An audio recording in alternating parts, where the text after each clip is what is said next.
Hey, what's up guys? My name is Dakota with Rap 4, and today we're going to talk about the MKP2. But first, let's go ahead and test fire it with the Heelys Mag.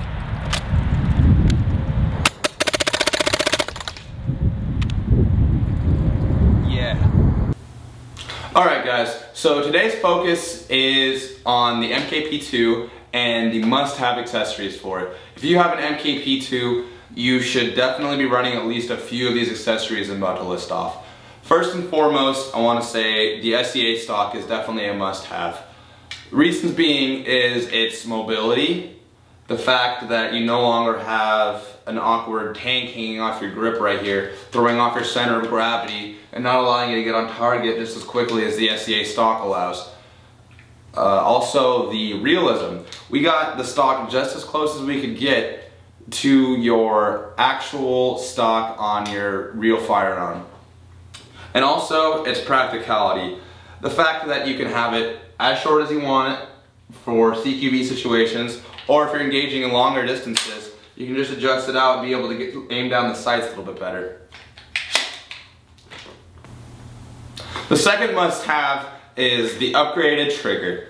The reason that I like this trigger so much is the fact that unlike your standard electronic trigger, this still allows you to fire in single fire if you don't have a battery inside of it, and it allows you to go up to fully automatic if you do put a battery inside of it, obviously. The third must-have is the extended mag release. Now this is a very, very important accessory. This is probably one of the most important ones, and I'm going to give you a close-up and show you why. So here we have your standard MKP2. This does not have the extended mag release.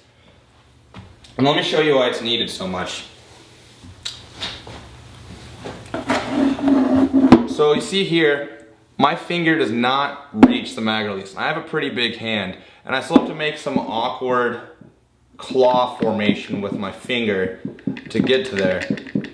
The second reason is if you are not well versed in your mag exchanges and you sometimes hit the mag release too hard, on occasion the mag latch can get stuck out like so, not allowing you to put a new magazine in until you fix it.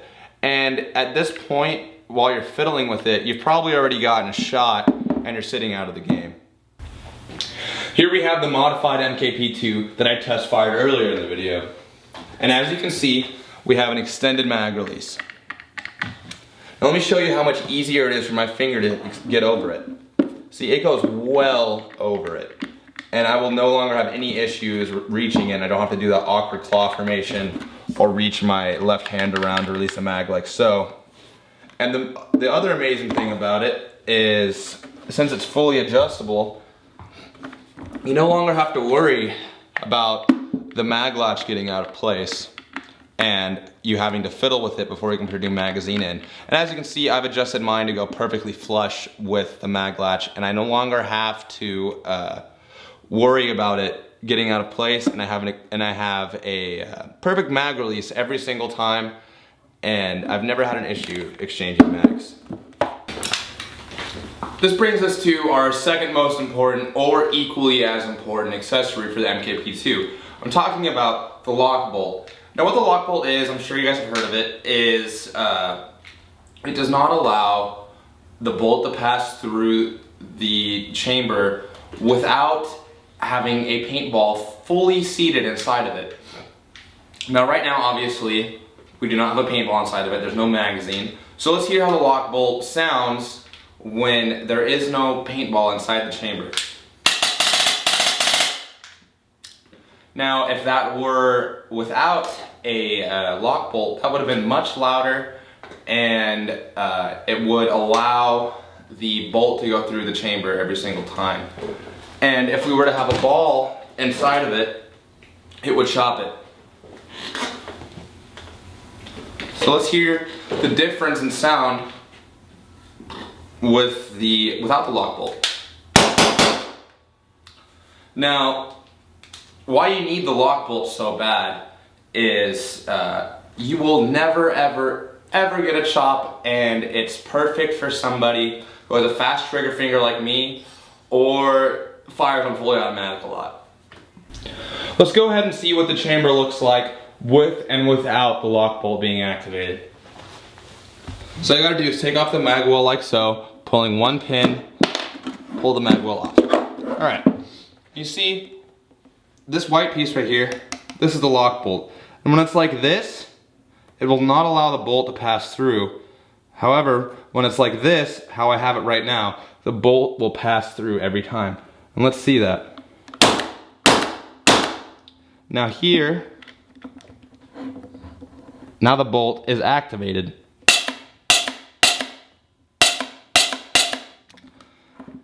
As you can see, when there is no paintball in the chamber like I just simulated by having it activated, it will never go through, and that will virtually eliminate chops.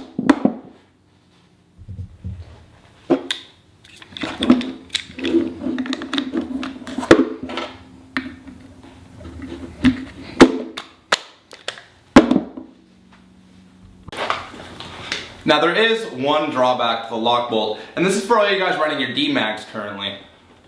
So we designed the D-Mag before we designed the lock bolt, obviously. And in doing so, the D-Mag spring sometimes will not put the last round into the chamber because the spring is too weak.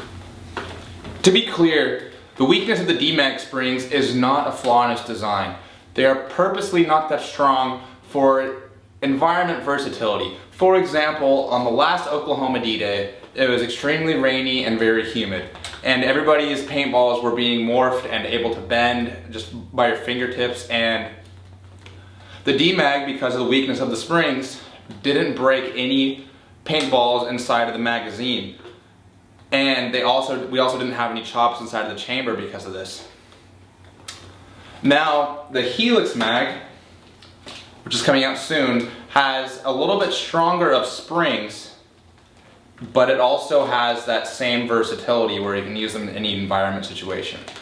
Now there is a way to get around that. If you have a 20-round magazine like I got here, if I was to put 30-round springs inside of it, the next bigger spring that's more powerful, it will put the ball strong enough inside of the chamber to where it will push the lock bolt back.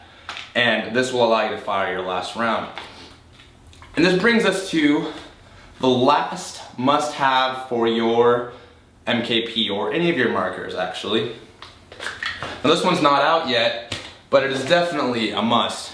It's coming out in late May or early June. This is the Heelys Mag. And the reason that this is a must is we designed the spring specifically for the lock bolt, and it will fire your last round every time.